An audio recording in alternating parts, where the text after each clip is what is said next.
ठीक है ना, वीडियो बन गया। अब थोड़ा सा भी शोर मत कीजिएगा, इधर उधर की बातें मत कीजिएगा, नहीं तो दिक्कत आएगा। और ये चैप्टर बहुत टेढ़ा होता है, अगर इसकी फिगर को नहीं समझे तो बहुत दिक्कत आएगा। और फिगर को भी हम लोग को माइंड में ही बना लेना है, और कैसे बनेगा वो हम सब बता रहे हैं, इसलिए बहुत ध्यान से देखना है। हम लोग हाइट एंड डिस्टेंस चैप्टर का नाम है, आप पढ़े होंगे, पढ़े हैं ना, तो हड़बड़ाना नहीं है।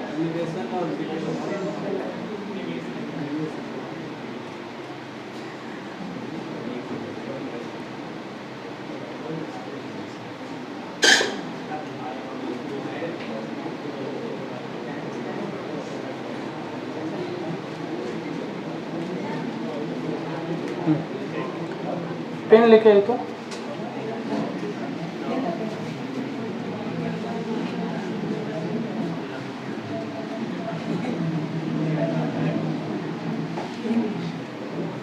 हाइट एंड डिस्टेंस में मेनली 4 ही 5 पढ़ना है फिगर। उस 4-5 फिगर को पकड़ लिए तो उसी फिगर को घुमा घुमा के वो बोलते रहता है, ठीक है। तो जो हम फिगर अभी बताएंगे उसको एकदम ध्यान से देखना, अभी का अभी याद हो जाएगा, ठीक है ना। तो हम बताने की कोशिश कर रहे हैं, अब ध्यान दीजिएगा। ये तो देखिए, हाइट एंड डिस्टेंस में जितने भी हम लोग ट्रेंगल पढ़ेंगे, सिर्फ ट्रेंगल से हम लोग का मतलब है, हाइट एंड डिस्टेंस में जितने भी ट्रेंगल पढ़ेंगे वो सब का सब राइट एंगल समकोण त्रिभुज की बात होगी। हम लोग हाइट एंड डिस्टेंस में जितने भी ट्रेंगल पढ़ेंगे, जितने नहीं 4 ही 5 हैं, ठीक है, मेनली 2 और 3 यही ज्यादा पूछता है।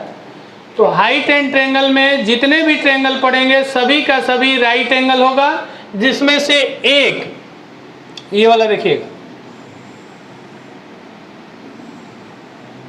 ये है, ये राइट एंगल है 90 डिग्री। यहाँ पे एकदम ध्यान से देखिएगा, इधर उधर किए तो फिगर स्लिप कर जाएगा। अब इसमें ये हम लोग का एक एंगल 30 बोल देते हैं, और ये 90 है तो ये ऑटोमेटिक 60 हो जाए। ऐसे भी आप लोग को पता है कि ट्रेंगल 3-4 टाइप का होता है, एक equilateral triangle, isosceles triangle, scalene triangle और राइट एंगल ट्रेंगल। समबाहु त्रिभुज, विषम बाहु त्रिभुज, समद्विबाहु त्रिभुज और समकोण त्रिभुज। इसकी चर्चा पूरा डिटेल में हम लोग ज्योमेट्री में करेंगे, ठीक है। ट्रेंगल जानते हैं? अच्छा है, नहीं जानते हैं ट्रेंगल? अमित, ट्रेंगल से तो परिचित है ना, यही चारों है। जैसे ये हम देखिए चर्चा भी करते चलते हैं। जैसे ये एक ट्रेंगल बना दिए, ये लिख दिए 3, ये लिख दिए 4 और ये लिख दिए 5। एक और लिखते हैं, यहाँ देखिए, यहाँ लिख दिए 2, यहाँ लिख दिए 3 और यहाँ लिख दिए 4। ये कैसा ट्रेंगल है? स्केलेन ट्रेंगल है, विषम बाहु त्रिभुज है जिसकी कोई भी भुजा बराबर नहीं है। जैसे ये लिख दिए एक ट्रेंगल, लिखिएगा ध्यान से, ये 2, ये 2 और ये 3। आइसोसेलेस समद्विबाहु त्रिभुज है ना, जिसकी कोई भी भुजा बराबर नहीं होता उसको विषम बाहु स्केलेन ट्रेंगल बोलते हैं। 2 भुजा बराबर हो समद्विबाहु आइसोसेलेस, और जिसकी कोई भुजा तीनों भुजा बराबर हो, जैसे 3, 3, 3, तो इक्विलेटरल ट्रेंगल समबाहु त्रिभुज है। ध्यान से सुनिएगा, आवाज आ रहा है? ध्यान से सुन लीजिए, आज का क्लास सुन लीजिए तो पूरा फिर फिगर की चिंता नहीं करना होगा। ट्रेंगल जो है मेनली 3-4 टाइप का होता है। एक होता है समबाहु त्रिभुज जिसको बोलते हैं इक्विलेटरल ट्रेंगल, ये इक्विलेटरल ट्रेंगल है, 3, 3, 3 है ना। और ये बना दिया एक 4, 4, 5। आइसोसेलेस हो गया मनमोहन। हम आपसे पूछेंगे अभी क्वेश्चन, इसलिए ध्यान से सुनिएगा। सुमेश आए हैं ना? हाँ, एक ये ट्रेंगल बना रहे हैं, देखिए ये 3, ये 4 और ये 5 राइट एंगल ट्रेंगल है ना, राइट एंगल ट्रेंगल। एक और बना रहे, ये देखिएगा 5, 6, 7 स्केलेन ट्रायंगल है और ये राइट एंगल ट्रायंगल। ये चारों ट्रायंगल की चर्चा कर दी है। अब एक ट्रायंगल हम मनमोहन और यहाँ पर बनाने वाले हैं, वो सिर्फ आप ही बताएंगे, कोई और आंसर नहीं करेगा। मनमोहन से क्वेश्चन हम पूछ रहे हैं। मनमोहन देखिए, गड़बड़ नहीं होना चाहिए। क्या बोल रहे हैं अक्षय, बोलिए। देखिए जैसे एक ट्रायंगल बनाए, ये अक्षय मनमोहन आपसे पूछ रहे हैं, ध्यान से देखिए। ये एक ट्रायंगल है, दिख रहा है ट्रायंगल ना, इसका हम साइड लिख रहे हैं। ये लिख दिए 3, ये लिख दिए 5, ये लिख दिए 12। मनमोहन से हम पूछ रहे हैं, कोई जवाब नहीं देगा। ये कैसा ट्रायंगल है? Scalene triangle. सुमेश बैठे हुए बगल में, बोलिए। स्केलेन। अमित, ये कोई ट्रायंगल नहीं है, ये ट्रायंगल बन ही नहीं सकता है। आपको ट्रायंगल का नॉलेज ही नहीं है, इसका मतलब। हाँ धीरे धीरे, हाँ बात सही बोले। देखिए मनमोहन, ट्रायंगल बना रहे हैं हम। पहले 12 सेंटीमीटर हम खींच दिए, ये 12 सेंटीमीटर ये वाला खींच दिए। अब 3 और 5 खींचना है, तो 3 और 5 ही खींचिएगा, तो ये टेढ़ा करेंगे तो ये 12 से ज्यादा होना चाहिए ना। तो ये दोनों को जोड़ेंगे तो 12 हो ही नहीं रहा है। आपको जब ज्योमेट्री पढ़ाएंगे तो वहां बताएंगे, ट्रायंगल के किसी भी 2 साइड का सम हमेशा तीसरे से बड़ा होता है। क्लियर है ना? तो ये ध्यान रखिएगा। पहले भी हम चर्चा लगता है कभी किए हैं ना अमित? चलिए अब आते हैं हम लोग जो पढ़ना है उस पे। अभी 2 ट्रायंगल के बारे में चर्चा करेंगे, ध्यान से सुनिएगा। एक ये 90 ये हो गया, इसको बोल दे रहे हैं हम 30, तो ये हो जाएगा 60। ठीक है। और एक ट्रायंगल यहाँ पे और चर्चा कर रहे हैं हम, ये है 90, ये है 45, तो ये भी कितना होगा 45। इसी दोनों पे 80% ट्रायंगल, ये हाइट एंड डिस्टेंस का क्वेश्चन बन जाएगा। एक है 90, 30 और 60, और एक है 45, 45 और 90। तो ये हाँ बोल सकते हैं राइट एंगल आइसोसेलेस ट्रायंगल। ठीक है, राइट एंगल आइसोसेलेस। तो ये 45 है, ये 45 है, तो ये जितना होगा उतना ही तो ये भी होगा ना।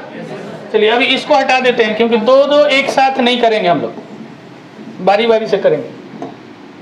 ये 90, 30, 60। अब वो चेंज क्या करेगा, इसको वो 60 लिख देगा, इसको 30 लिख, यही चेंज कर सकता है और कुछ चेंज नहीं। ये तो 90 रहेगा ही रहेगा। ये फिगर समझ में आ रहा है ना? अब आइए ध्यान से सुनिएगा। अब वैल्यू हम बोल रहे हैं, ध्यान से सुनिएगा। ये फिगर कौन सा है? 90, 30 और 60, या बोल सकते हैं 30, 60 और या 60, 90, 30, कुछ भी बोल सकते हैं। ये 3 ही एंगल रहेगा। इसमें कौन कौन है? 90, 60 और 30। इसी तीनों के बारे में चर्चा कर रहे हैं। अगर अब इस 3 साइड है, एक साइड ये है, एक ये है, एक ये है, तीनों का वैल्यू होगा। अगर 30 डिग्री के सामने, 30 डिग्री के सामने कौन है? ये ना। 30 डिग्री के सामने का साइड अगर ये 1 होता है, 30 डिग्री एंगल के सामने वाला साइड अगर 1 होता है, तो 90 डिग्री के सामने वाला साइड 2 होगा। ध्यान से सुनिएगा। अगर आदित्य 30 डिग्री के सामने वाला साइड अगर 1 होता है, तो 90 डिग्री के सामने वाला साइड इसका डबल होगा। अब आते हैं 60 डिग्री वाला के सामने, 60 डिग्री वाला के सामने इसका जो 30 वाला है, इसका √3 गुना होगा, यानी कि 1√3 होता है। इसको 3 बोल सकते हैं, सॉरी √3, हाँ √3 बोल सकते हैं। 1 से इंटू करेंगे तो कोई फर्क नहीं पड़ेगा। आगे अगर 30 डिग्री के सामने वाले को हम लोग 2 बोलते हैं, 30 डिग्री के सामने वाले को क्या बोले? 2। तो 90 डिग्री के सामने वाला 4 होगा, और 60 डिग्री के सामने वाले 30 वाला का √3 टाइम्स होगा, यानी कि 2√3 होगा। एकदम ध्यान से सुनिएगा। अगर 30 डिग्री के सामने वाला 30 डिग्री के सामने वाला 5 होगा, 30 डिग्री के सामने वाला अगर 5 होगा तो 90 डिग्री के सामने वाला 10 होगा और 60 डिग्री के सामने वाला 5√3 होगा। क्लियर है? अगर 30 डिग्री के सामने वाला 30 डिग्री के सामने वाला अगर √3 है या √2 बोलते हैं, √2 है, 30 डिग्री के सामने वाला √2 है, 30 डिग्री के सामने वाला √2 है तो 90 डिग्री के सामने वाला 2√2 होगा और 60 डिग्री के सामने वाला √2 इंटू का √3 होगा। दैट मीन्स कि √6 हो जाएगा। प्रोडक्ट में इंटू हो जाता है, प्लस में नहीं होगा, 6 इंटू में हो जाता है। समझ में आ रही बात? फिर से एक बार बना रहे हैं। कहाँ रटने की बात कर रहे हैं हम? थोड़ा देर वेट तो कीजिए, रटवा देंगे तो बोलिएगा, ये आपके दिमाग में सेट हो जाएगा तुरंत अभी का अभी। ध्यान से देखिएगा, ये एक ट्रायंगल है, ये इस बार 30 बोल दिए, ये 90 है और ये 60 है। ध्यान से सुनिएगा, अगर 30 डिग्री के सामने वाला 25 है तो 90 डिग्री के सामने वाला 50 होगा और 60 डिग्री के सामने वाला इसका √3 टाइम्स 30 के सामने वाला का तो 25√3 होगा। अगर ध्यान से सुनिएगा अगला, अगर 90 डिग्री के सामने, ध्यान से सुनिएगा, 90 डिग्री के सामने अगर 30 होगा, 90 डिग्री के सामने तो 30 डिग्री के सामने उसका आधा होगा, कितना? 15 होगा और 60 डिग्री के सामने इसका √3 टाइम्स 15√3 होगा। समझ में आ रहा होगा? आगे देखिएगा अभी,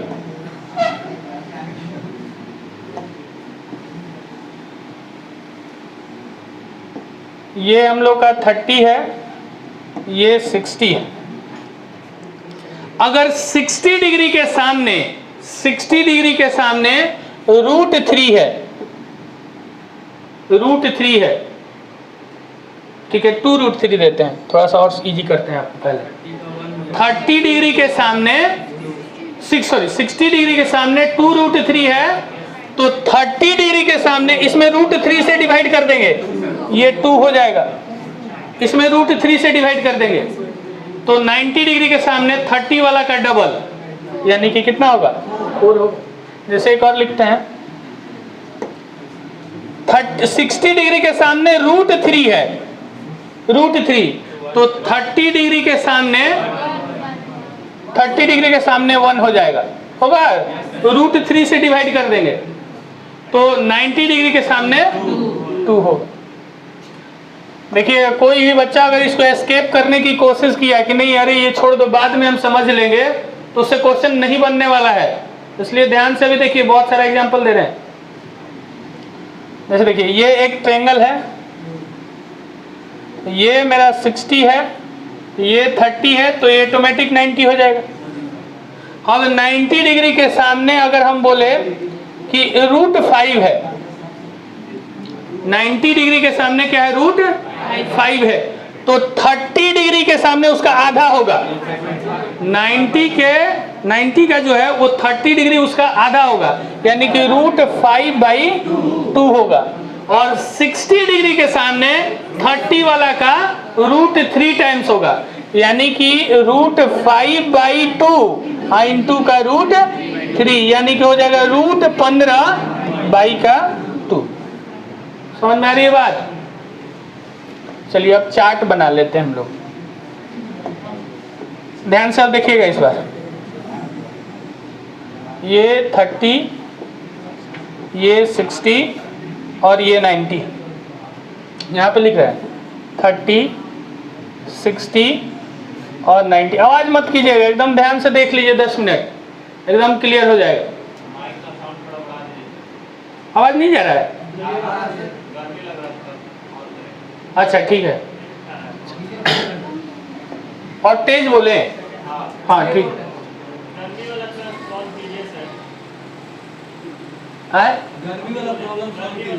हाँ देखिए अभी यहाँ अभी फिलहाल देख ले, बाद में बात करते हैं तो गड़बड़ होगा। अब 30 डिग्री के सामने अगर हम 1 बोल दिए, 30 डिग्री के सामने अगर हम 1 बोल दिए तो 60 डिग्री के सामने कितना होगा? √3 होगा। ये 30 के सामने ये 1 है तो 60 के सामने √3 होगा और 90 के सामने 2, इसका डबल हो जाएगा। अब अगर हम बोले कि 60 के सामने 1 है, 60 वाला के सामने 1 है, 60 के सामने यहाँ 1 है तो 30 के सामने कितना होगा? 1/√3। समझ में आ रहा है? और 90 के सामने 2/√3 हो। सब यहीं से ऑपरेट हो रहा है, सॉरी 30 से ना, यहाँ से। अब अगर बोले, ध्यान सुनिएगा, 30 सामने हो गया ना, 90 के सामने, 90 के सामने अगर हम 1 बोल दें, 90 के सामने 1 तो 30 के सामने हो जाएगा 1/2 और 60 के सामने हो जाएगा √3/2। तो यहाँ पे हम लोग लिख सकते हैं 90 का 1 तो 60 का √3/2 और 30 का 1/2। नहीं लिख सकते हैं? लिखना नहीं है, वीडियो चल रहा है अभी, इसको घर पे जाके एक बार पुनः देखना है। अब उम्मीद करते हैं कि आपको समझ में आया होगा। जैसे एक और कर लेते हैं हम लोग।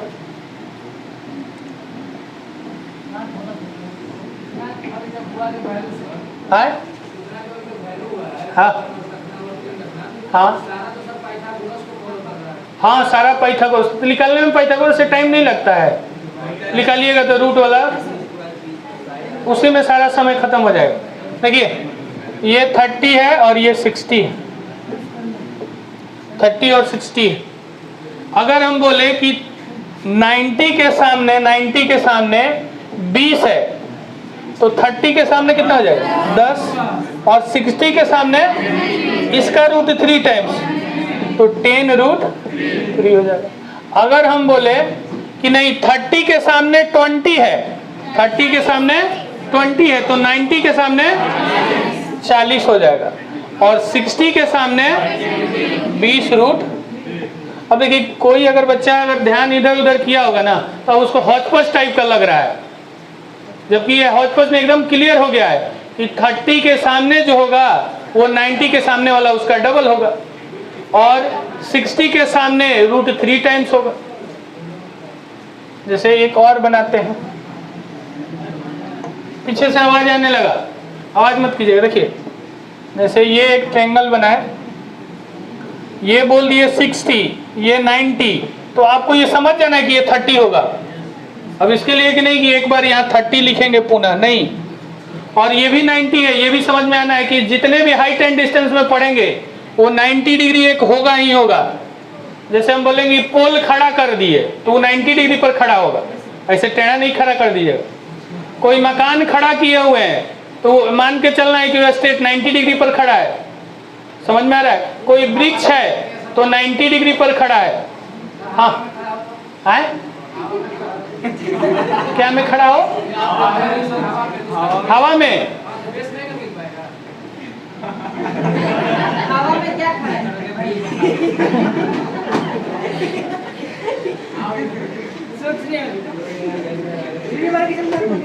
तो बात वही कर दिए कि आपका शादी लड़की से ना हो के लड़का से हो जाता था है?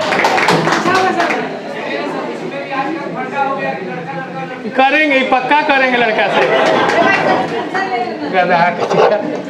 देखिए इधर, अरे कोई एग्जाम्पल लेके आई तो ऐसा ले आइए कि काम चले। सब तैयार करके रखे हुए। चलिए कोई बात नहीं, चलिए क्वेश्चन पे आते हैं हम लोग और देखते हैं और समझते हैं। देखिए क्या कह रहा है, हिंदी इंग्लिश दोनों है, जो लैंग्वेज कंफर्टेबल है आप बना लीजिएगा। और ये सारा क्वेश्चन हम लोग के बुक में है, ठीक है, सेम क्वेश्चन नंबरिंग के साथ। ध्यान से देखिएगा, हम क्वेश्चन पढ़ रहे हैं। अभी कुछ क्वेश्चन तक आप बनाने की कोशिश मत कीजिएगा, देखिए क्या कर रहे हैं, एक लड़का है और वो क्या उड़ा रहा है, पतंग उड़ा रहा है। ठीक है, तो अब पतंग वाला फीलिंग आना चाहिए कि पतंग उड़ाते हैं तो उसका जो डोरी रस्सी आता है, धागा आता है, वो ऐसे टेढ़ा या ऐसे होता है, ऐसे भी हो जाता है। नहीं, अब अक्षय कहेंगे कि 90 डिग्री हो गया था। हाँ, कोई बात नहीं, उसकी भी चर्चा कर लेंगे।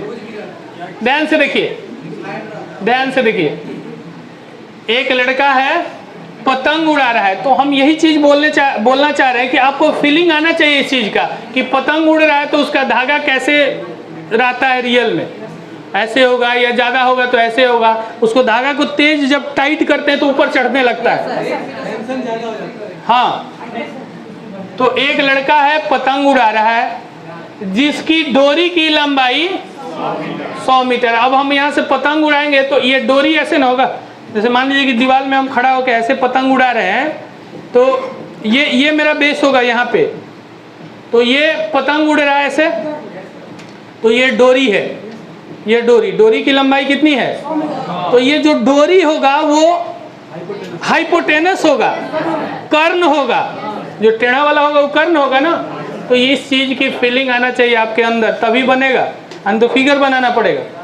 एक लड़का है पतंग उड़ा रहा है जिसकी डोरी की लंबाई 100 मीटर है, यह मानते हुए कि डोरी पूरी तरह तनी हुई है, यानी कि सरल रेखा में स्ट्रेट है, ये मान के चलना है। जैसे पतंग उड़ाते हैं तो डोरी ऐसे लूज हो जाता है, देखिएगा, मोटा वाला धागा बांध दीजिएगा तो और सटने लगता है, नहीं, हवा जब तेज आता है तो थोड़ा टाइट होता है। तो ये कह रहे हैं कि मान लीजिए कि पूरा वो टाइट है, यानी कि एकदम स्ट्रेट है। अब आइए, एक और चीज उसमें आता है, उन्नयन कोण और अवनयन कोण, एलिवेशन और डिप्रेशन। एलिवेशन और डिप्रेशन रियल में ये दोनों सेम ही चीज है, थोड़ा सा का चेंजिंग है। जैसे मान लीजिए ये एक पोल है, ठीक है, और ये हम लोग का जमीन है यहाँ से यहाँ तक। अगर कोई लड़का यहाँ से इस पोल के ऊपर की ओर देख रहा है टॉप पे, तो ये एलिवेशन उन्नयन कोण होता है। ध्यान से सुनिएगा, जब कोई भी लड़का या कोई भी हो ऑब्जेक्ट, वो अगर नीचे से देखता है ऊपर की तरफ तो यहाँ पर एलिवेशन बनाता है, और जब यहाँ पे लड़का खड़ा होकर देखेगा तो ये डिप्रेशन बनाएगा, यहाँ एंगल बनेगा, ये डिप्रेशन बनता है। और ये एंगल और ये एंगल दोनों इक्वल होता है, नहीं होता है, अल्टरनेट एंगल ज्योमेट्री में पढ़ेंगे।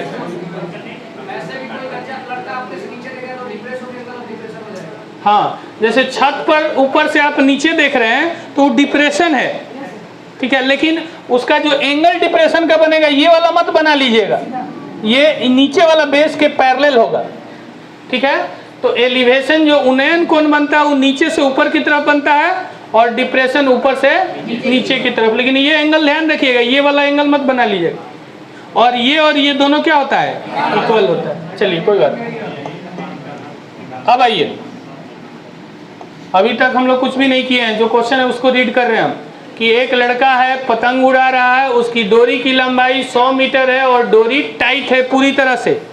अब उसके बाद बोल रहा है कि तब पतंग का उन्नयन कोण, यानी कि उन्नयन कोण यानी नीचे से हम पतंग को ऊपर देख रहे हैं, यानी कि यहाँ पर एंगल बना है ना, तो एंगल ऑफ एलिवेशन कितना दे दिया, तो कह रहा है कि पतंग की ऊंचाई क्या होगी। पतंग की ऊंचाई मतलब यहाँ से पूछ रहा है, जैसे यहाँ से हम उड़ाए तो पतंग की ऊंचाई ये वाला परपेंडिकुलर, जहाँ जैसे पतंग मान लीजिए कि इस पिलर के पास है ऐसे, तो उस पिलर से जमीन के नीचे की दूरी क्या होगी, ये पूछ रहा है, ठीक है। ध्यान से सुनिएगा, बोल के हम बता रहे हैं, फिर फिगर भी बना देंगे। ये हम पतंग उड़ाए, यहाँ से डोरी मान लीजिए कि उस पिलर के पास गया, तो ये तो हमको दे दिया ना 100 डोरी की लंबाई जो हाइपोटेनस है, तो हाइपोटेनस तो 90 के सामने वाला होता है ना। अब कह रहा है कि उन्नयन कोण, तो उन्नयन कोण तो यहाँ पे बनेगा ना, यहाँ पे, तो यहाँ पे 30 है, तो ऊपर में कितना होगा 60, ठीक है। अब देखिए 90 के सामने वाला है 100, तो 30 के सामने वाला आधा होता है 50, तो हम लोग ऊंचाई पूछा था तो 50 आ गया। फिर से इसको समझिए, कह रहा है क्या कि यहाँ से एक लड़का जो है वो पतंग उड़ा रहा है, मान लीजिए कि ये सरफेस पे है यहाँ पे, ठीक है, तो यहाँ से वो जब पतंग उड़ाया तो पतंग उसका मान लीजिए कि यहाँ पे है, उड़ रहा है, यहाँ पे उड़ रहा है पतंग, यहाँ पे उड़ रहा है। तो ये एंगल ऑफ एलिवेशन ये देखा यहाँ पे, तो यहाँ पर कितना बना रहा था 30 डिग्री। तो इस चीज की फीलिंग आना चाहिए कि यहाँ पर 30 है और ये कितना है 100 है, और ये हाइट है पतंग की जमीन से। तो हम लोग से पूछा है यही ऊंचाई कितनी होगी, तो ध्यान से देखिए 90 के सामने है 100, तो 30 के सामने कितना होगा 50। अगर पूछता कि ये कितना होगा तो 50√3। अब पूछता कि उस लड़के से पतंग की बेस से बीच की दूरी क्या होगी, तो 50√। अब इस चीज को आपको इमेजिन करना है कि अरे यार वो नहीं बना रहे ना, वही तो चीज बोल रहे हैं कि हम लोग इसको साइन लगाइएगा तो अब वहां पे पढ़ना पड़ेगा, नहीं हमको साइन 30 का आपको वैल्यू बताना पड़ेगा, साइन 60 का वैल्यू बताना पड़ेगा, साइन 0 का वैल्यू बताना पड़ेगा, परेशान हो जाएंगे हम लोग। बना लीजिएगा, अच्छा है। देखिए अब ध्यान से सुनिए, एक लड़का, इसकी फीलिंग को समझिएगा क्योंकि अगला फिर आने वाला है। एक पतंग उड़ाए तो पतंग की डोरी की लंबाई है 100 मीटर, तो ये कर्ण का काम करेगा, हाइपोटेनस का, यानी कि 90 के सामने वाला हो गया 100। हाँ, एंगल ऑफ एलिवेशन जो है वो 30 बना रहा है, 30 नीचे, यहाँ पे 30, तो ये 30 है, तो 30 के सामने उसकी ऊंचाई होगा ना, तो 30 के सामने 90 के सामने वाला के आधा तो 50। अगर 60 के सामने वाला की बात करते हैं तो 50√3। ये चीज को अपने माइंड में करना है कि एक लड़का है यहाँ से पतंग उड़ा रहा है, तो ये जो है ये 30 है, ये 90 है, 90 के सामने ये डोरी हो गया ये पतंग का, ये है 100। तो आपसे पूछा है कि ये ऊंचाई कौन होगा, तो आपको समझना है कि 30 के सामने वाला ऊंचाई था, तो ये कितना हो जाएगा 100 का आधा 50। हाँ, इसके सामने अगर ये निकालना रहता तो 50√3, दोनों निकाल के रख देंगे 2 सेकंड के अंदर हो जाएगा। चलिए एक और क्वेश्चन देखते हैं।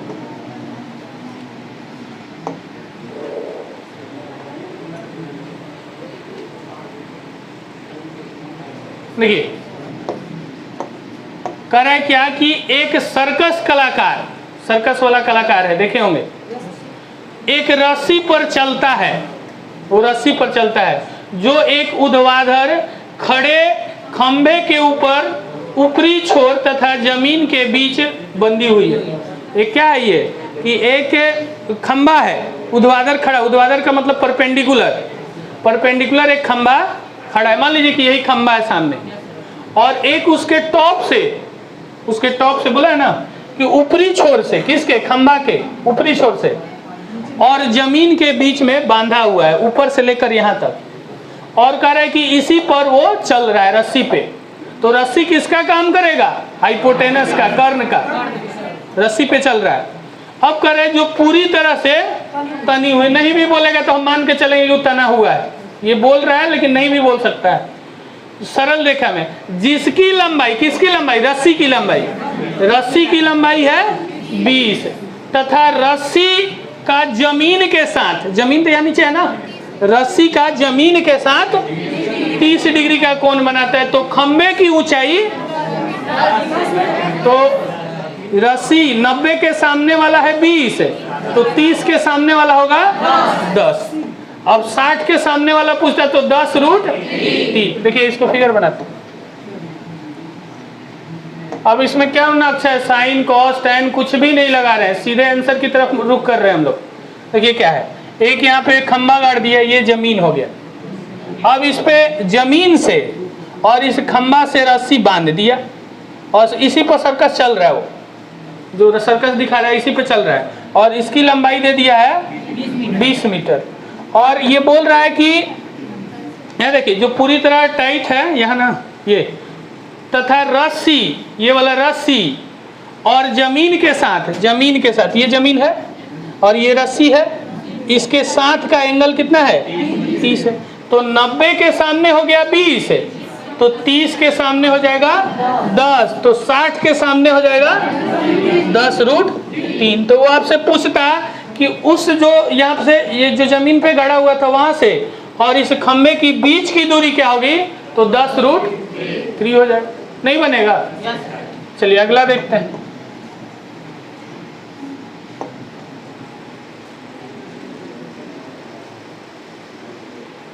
पेन मत टच कीजिएगा, कितना भी कैलकुलेटिव है, पेन टच नहीं करना है। देखिए क्या करे, एक सीढ़ी एक दीवार से लगने पर उसकी ऊपरी छोर की 10 मीटर ऊंचे तक पहुंच जाता है। क्या कह रहा है कि एक सीढ़ी है वो दीवार से लगा हुआ है, एक सीढ़ी मान लीजिए यही दीवार है, इस पे हम लोग क्या किए, सीढ़ी लगा दिए। तो कह रहा है कि ऊपरी सिरे दीवार की 10 मीटर तक पहुंच जाता है, यानी कि ये 10 मीटर है, जैसे सीढ़ी लगाए ना तो 10 मीटर ऊंचा दीवार पे ये लगा हुआ है, तो वो हाइट हो गया ना, ठीक है।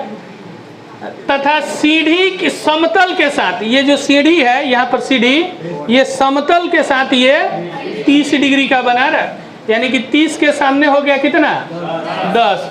तो कह रहे क्या कि सीढ़ी के निचले सिरे से दीवार की, ये वाला पूछा है तो 60 के सामने वाला पूछ रहा है ना, तो 30 के सामने है 10, तो 60 के सामने होगा 10√3 होगा ना। देखिए बना देते हैं, ये दीवार हो गया, ये समतल हो गया, इस पे सीढ़ी लगा दिए, सीढ़ी लगा दिए, और सीढ़ी की और दीवार के साथ का एंगल है 30 डिग्री, और ये दीवार पर लगा हुआ है जो सीढ़ी, वो जमीन से ये 10 मीटर ऊंचा है। तो हम लोग से पूछ रहा है क्या कि सीढ़ी के निचला सिरा सीढ़ी के ये है, निचले सिरे से दीवार की दूरी, दीवार यहाँ पे है ना, तो ये वाला दूरी हम लोग से पूछा है। तो 30 के सामने 10, तो 60 के सामने हो जाएगा 10√3।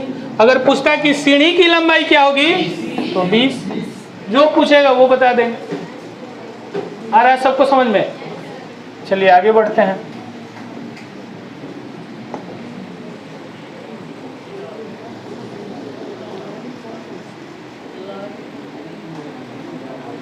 चलिए इसको पढ़िए, 2 मिनट का टाइम दे रहे हैं, आप पढ़िए, पहले पढ़िए।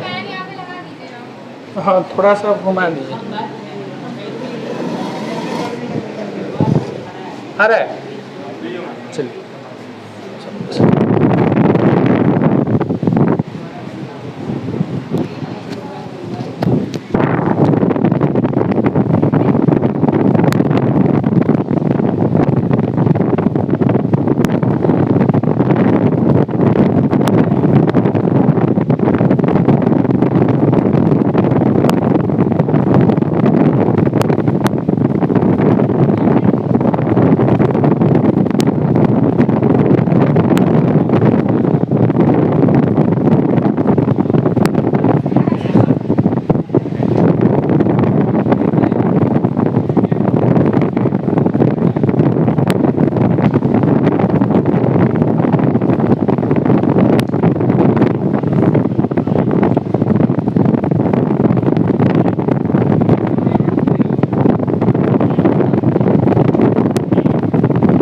चलिए देखा जाए, पहले इसको दिक्कत होगा, और उधर खींचे तो नीचे से पकड़ खींचे, और खींचे, लग जाएगा फिर कट जाएगा। हटा दीजिए, दीवार के पास हटाइए। तो देखिए आराम से आराम से आराम।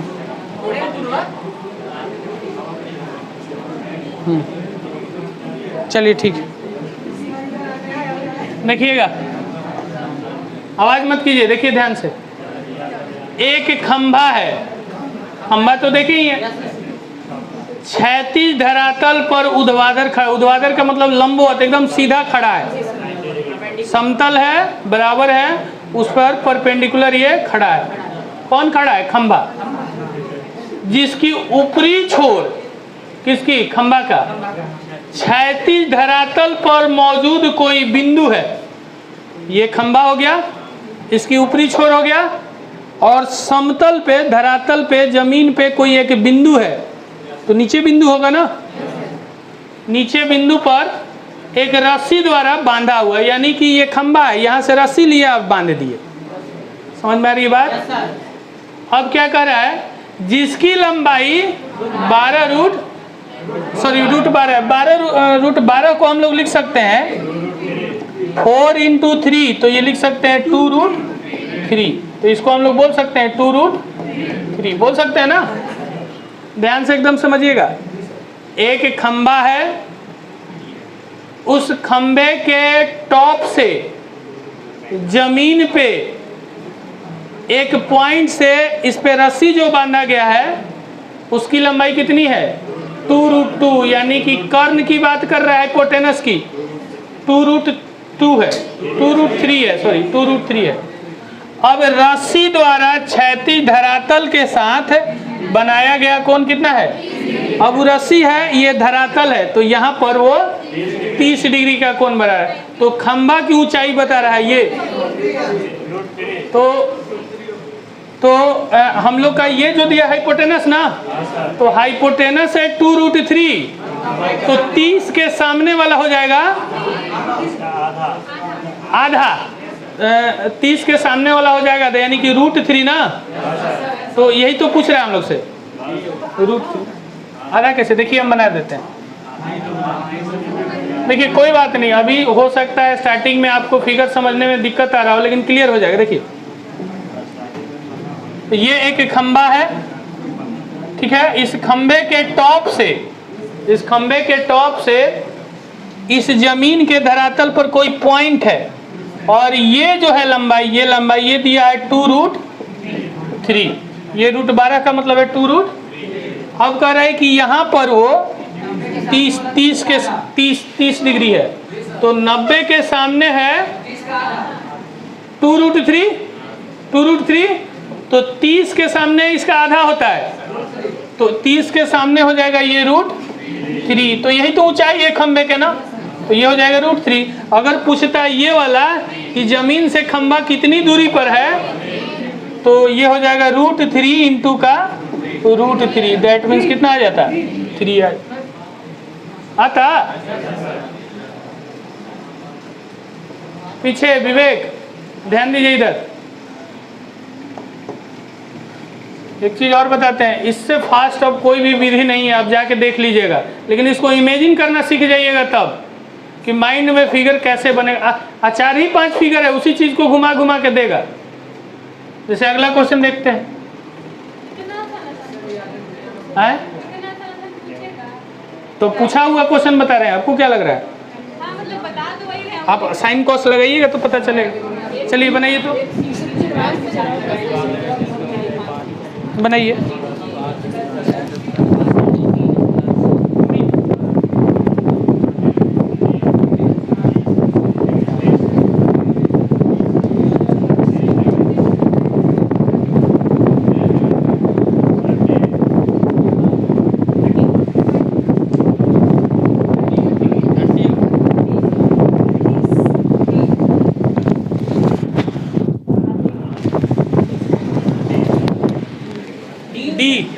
हाँ बिल्कुल सही है।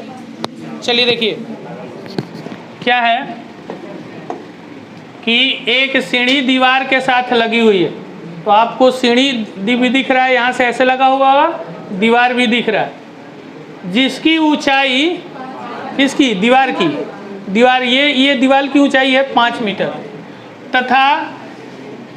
तथा सीढ़ी का निचला सिला दीवार से, सीढ़ी का ये निचला सिरा यहाँ वो हो गया और दीवार वहाँ हो गया, यानी कि ये बेस जो दिया है 5√3 दिया है, तो सीढ़ी द्वारा जमीन के साथ बनाया गया कोण क्या होगा? तो ये ऐसे ही पता चल रहा है कि 30 के सामने अगर 5 होगा, 30 के सामने 5 होगा, तो 60 के सामने, तो ये नीचे वाला है 5√3 ना, नीचे वाला, तो ये 60 के सामने होगा, तो 30 के सामने 5 होगा। तो हम लोग से पूछा है यहाँ पे कि सीढ़ी द्वारा जमीन के साथ, यानी कि नीचे वाला पूछा है ना, तो कितना होगा 30 डिग्री। देखिए बना के दिखा रहे हैं, ये दीवार हो गया, ये यहाँ पे सीढ़ी लगा दी है हम लोग, ये सीढ़ी है, ठीक है। ये दिया हुआ है 5 मीटर और ये सीढ़ी से दीवार के बीच की दूरी दिया हुआ है 5√3। तो हम लोग से पूछ रहा है कि सीढ़ी द्वारा जमीन के साथ, ये सीढ़ी हो गया और ये जमीन हो गया, इसके साथ वाला कोण, तो ये अगर ये 5 है तो ये 5√3, ये तो तभी होगा कि जब ये 60 होगा और ये 30 होगा। तो 30 के सामने हो गया 5 और 60 के सामने हो गया 5√3।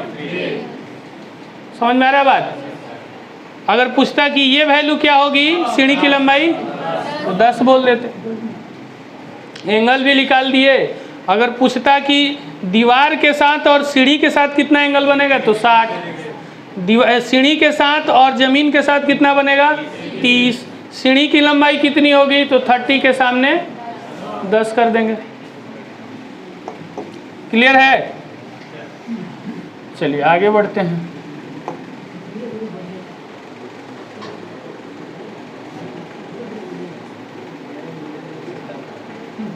चलिए इसको बनाइए।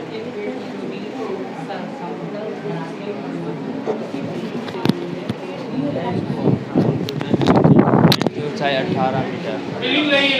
फिगर का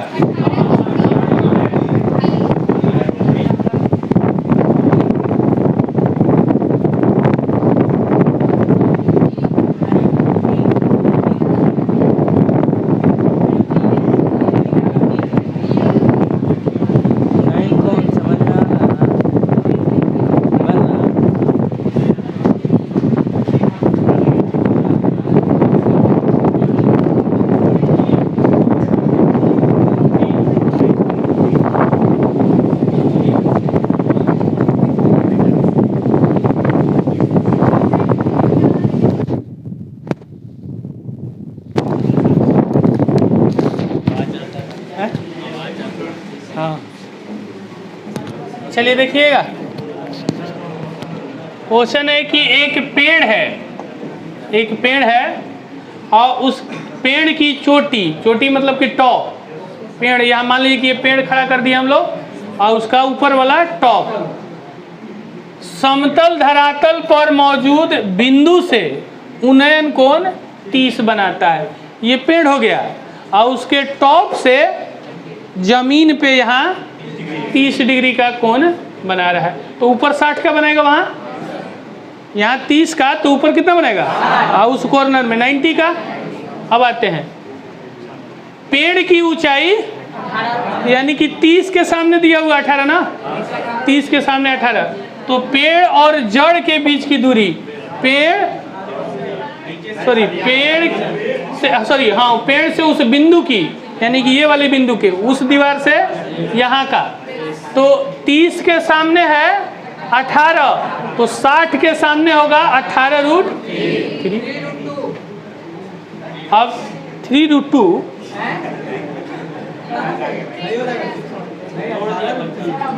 क्या बोल दिए जी? देखिए ये एक पहाड़ की चोटी है यहाँ पे और ये समतल है।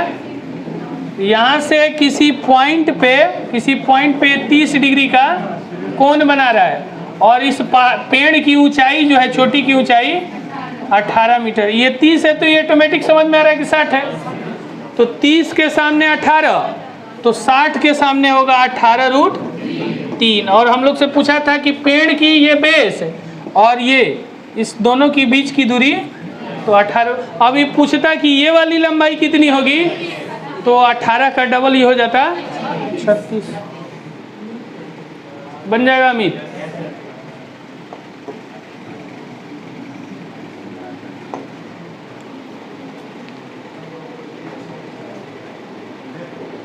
चलिए इसको बता दीजिए जल्दी से।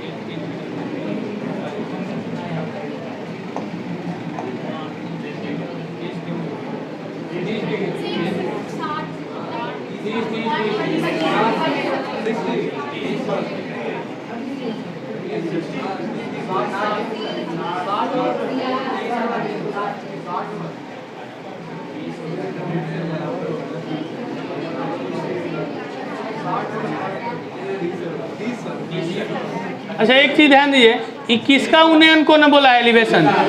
सूर्य नीचे होगा कि ऊपर? तो ऊपर से डिप्रेशन बना रहा है ये, एक तरह से देखा जाए तो नहीं। देखिए क्या है, कह रहा है कि एक 3 मीटर ऊंचा खंबा है, 3 मीटर ये ऊंचा खंबा, इसकी लंबाई है 3 मीटर, और ये हम लोग का समतल हो गया।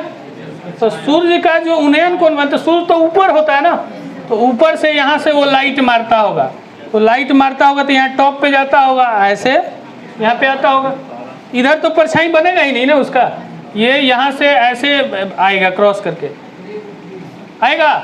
तो ये हम लोग से पूछा है, यही ना। और छाया कितने का बन रहा है? 3√3 का। ध्यान से सुनिएगा, एक कॉन्सेप्ट भी यहाँ दे रहे हैं, आगे यूज करेंगे। ये 3 मीटर का है, और यहाँ पर सूर्य से ये प्रकाश मारे तो यहाँ टॉप से ये क्रॉस करके जाएगा, तो क्रॉस करके जाएगा तो यही तो परछाई बनाएगा। और ऐसे भी पता है कि सुबह में हम लोग का परछाई लंबा बनता है, और जैसे जैसे जैसे 12 के नज़दीक आता है एकदम छोटा हो जाता है। अब देखिए ये 30 डिग्री है ना, 30 डिग्री है। अब जैसे ही सूर्य ऊपर आएगा और ऊपर थोड़ा सा यहाँ पे, तो ये ऐसे आएगा, यहाँ पे 45 का वो बनाएगा 45 का, फिर थोड़ा सा और ऊपर आएगा तो यहाँ पे और कितना का बनाएगा? 60 का, फिर 90 पे स्ट्रेट हो जाता है, बनेगा ही नहीं, पॉइंट बनेगा। हाँ मतलब खड़ा होगा तो पता नहीं चलेगा परछाई बना। तो ध्यान से रखिए, 30 जैसे ही सूर्य ऊपर चढ़ता जाएगा तो परछाई क्या होता जाएगा? छोटा होता जाएगा। तो 30 डिग्री पर बड़ा, 60 डिग्री पर और परछाई छोटा दिखेगा। सॉरी, पहले 30 डिग्री पर 3√3 का दिख रहा है, तो 45 डिग्री पर 3√3 से छोटा दिखेगा, और 60 डिग्री पर और छोटा दिखेगा। ध्यान से समझिए, जैसे ये ऐसे बनाए, अगर ये बोल दिए 45 तो ये ऑटोमेटिक 45 हो जाएगा, होगा कि नहीं होगा? ये 45 है तो ये भी कितना होगा? और जब 45 ये 45, ये और ये दोनों तो बराबर हो जाता है। तो सूर्य जब उन्नयन कोण 45 पे बोले, ध्यान से सुनिएगा, जैसे ये हम लोग का खंबा हो गया, ये धरातल हो गया, अब ये सूर्य यहाँ से लाइट मारता है, लाइट, ये 3 मीटर दिया है ना, ये 3 मीटर। अगर ये कहता कि 45 डिग्री यहाँ एंगल बना रहा है, तो अब तो ये जितना होगा उतना ही ये होगा। क्यों? क्योंकि ये 45 है तो ये भी 45 होता है, तो ये तो आइसोसेलेस हो जाएगा ना। लेकिन ये 30 डिग्री होगा तो कुछ ऐसे भागेगा, बड़ा होगा, और 60 डिग्री होगा तो ऐसे भागेगा। 30 डिग्री पर परछाई बड़ा बनेगा, 45 डिग्री पर जितना ये होगा उतना ही बनेगा, जितना ये हाइट होगा उतना ही क्या बनेगा। 60 डिग्री पर परछाई और छोटा हो जाएगा, 75 डिग्री पर और छोटा हो जाएगा, 90 डिग्री पर 0 हो जाएगा, परछाई बनेगा ही नहीं।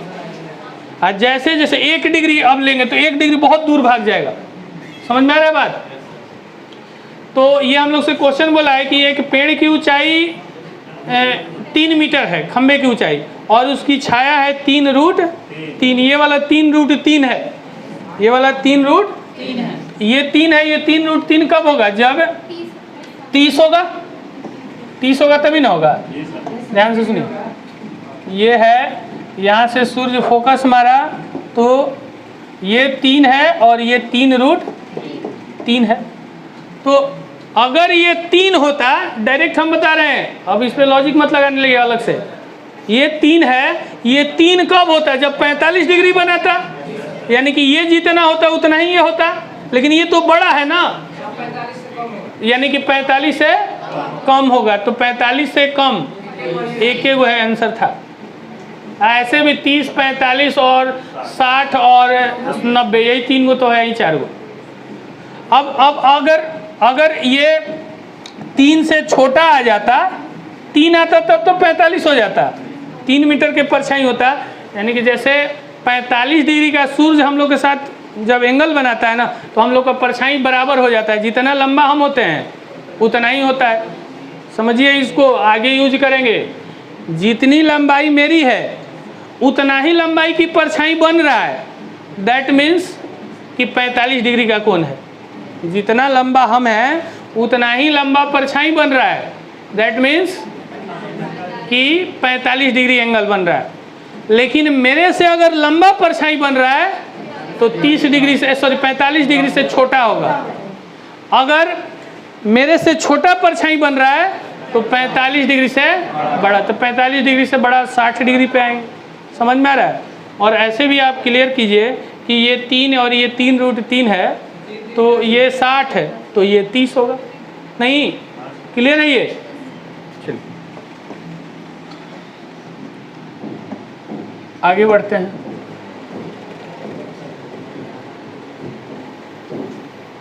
चलिए इसको बनाइए। पेन मत चलाइए, कोई भी, टाइम लगे तो लगे।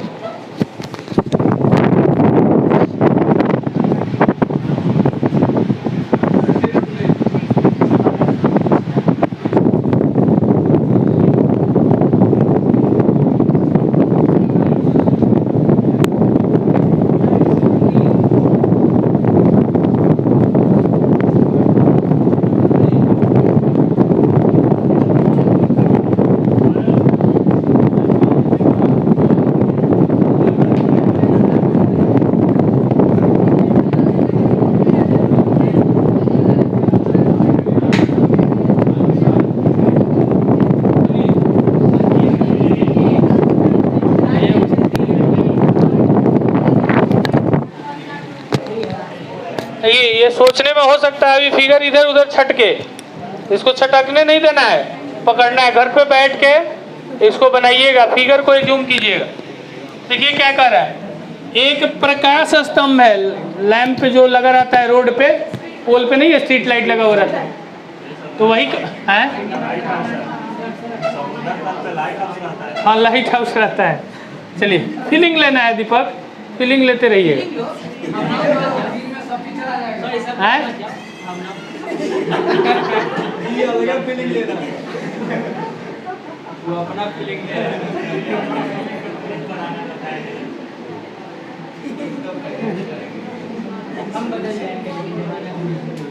देखिए, एक प्रकाश स्तंभ की चोटी, यानी कि प्रकाश स्तंभ जो है, लाइट पोस्ट जो लगा हुआ है, स्ट्रीट लाइट, उसके टॉप की बात कर रहा है। उसकी चोटी उसके आधार से, आधार मतलब नीचे से जो समुद्र तल है की ऊंचाई जो है 60 मीटर है। समुद्र तल से उसकी ऊंचाई कितनी है? 60 मीटर, यानी कि उस लाइट हाउस का लंबाई हो गया। एक नाव का उन्नयन कोण, नाव तो नदी में चल रहा होगा, तो वहां से उन्नयन कोण तो उसके ऊपर देखेगा ना। अच्छा, अवनयन है, हाँ ठीक है, अवनयन है। तो अवनयन देखेगा तो ऊपर से वो देखेगा तो ऐसे यहाँ वाला अवनयन ये बनेगा ऐसे ना। तो ये 60 है, सॉरी 30 है, तो नीचे भी कितना बनेगा? 30 ही बनेगा। अल्टरनेट एंगल ना, ध्यान से समझिए। अवनयन बोला, कोई दिक्कत नहीं है। ऐसे हम लोग का वहाँ लाइट कोई बात नहीं। हाँ, फीलिंग ले रहा है। तो ये वो लाइट हाउस लगाए हुए हैं ऊपर, देखिए वहाँ से नीचे मान लीजिए कि पोल लगा हुआ है, तो ये ऐसे हम लगाए। हाँ, समुद्र नहीं, ये मान लीजिए कि समुद्र में हम खड़ा हैं, तो यहाँ पे ये जो बन रहा है, तो उस दीवार के साथ ये वाला एंगल, जैसे यहाँ पर मान लीजिए ये है, तो ये 30 डिग्री है, तो ये 30 डिग्री है, तो नीचे भी तो 30 ही बनेगा ना। चलिए 30 है, तो प्रकाश स्तंभ के आधार से नाव की दूरी कितनी? नाव की दूरी प्रकाश स्तंभ से वो वाला, तो यहाँ नीचे 30 है तो ऊपर 60 है, तो 30 के सामने वाला जो हो गया 60 है, तो 60 के सामने वाला हो जाएगा 60√3। कहाँ है? हाँ हाँ हाँ, बिल्कुल सही है। अच्छा एक चीज़ बताइए, दिक्कत हो रहा है क्या किसी को? देखिए, हाँ बता रहे, पूरा फीलिंग लेंगे, आधा फीलिंग से नहीं छोड़ेंगे। ये देखिए, ये लाइट हाउस लगा दिए, ठीक है, प्रकाश स्तंभ अभी तो ना, हाँ प्रकाश स्तंभ लगा दिए, और इसकी ऊंचाई जो है 60 मीटर दिया हुआ। अब ये हम लोग समुद्र में घूम रहे हैं, ये समुद्र है, तो यहाँ पे मान लीजिए कि नाव है, नावे में ना जाइए, कैसे घुस जाइएगा नाव से। तो यहाँ से इसका जो अवनमन कोण, तो अवनमन कोण तो यहाँ ऊपर बनता है ना, यहाँ पे चढ़ के वो देख रहा होगा लाइट हाउस से, और नवन कोण यहाँ कितना बना रहा है, तो ये भी कितना होगा 30, अल्टरनेट एंगल होता है। अब 30 के सामने 60 है, तो इस 60 के सामने कितना होगा 60√3, और 90 के सामने 100। तो हम लोग से पूछा है कि यहाँ से यहाँ की दूरी क्या होगी, तो 60 नहीं बना देंगे। तो अगले दिन इसको बना के लाना है, ठीक है। अभी रीजनिंग है, वेट कीजिए, 5 से 7 मिनट में हम लोग शुरू करेंगे, हड़बड़ाना नहीं है।